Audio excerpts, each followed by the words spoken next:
திருக்குறள் சிந்தனை. ஒருவனுடைய பற்றுகள் முற்றும் அழிந்த பொழுது அது அவனுடைய பிறவியை ஒழிக்கும். பற்றுகள் அறாத வழி பிறவிகளே தொடர்ந்து வரும். மண்ணின் அடியில் ஓடும் வேர் அற்ற பொழுது மரம் அடியோடு சாய்ந்துவிடும். அதுபோல உள்ளத்தில் ஓடும் ஆசைப்பற்றுகள் அற்ற பொழுதுதான் அவனுடைய பிறவி முற்றிலும் ஒழிந்து போகும். உயிர் துயர் நீங்கி உயர்கதி வாழ வேண்டுமானால் உலக பாசங்கள் முழுவதும் மாள வேண்டும்.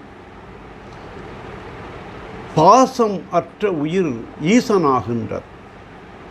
அற்றது பற்றனில் உற்றது வீடு உயிர் என்பது நம்மாழ்வார் திருவாய்மொழி.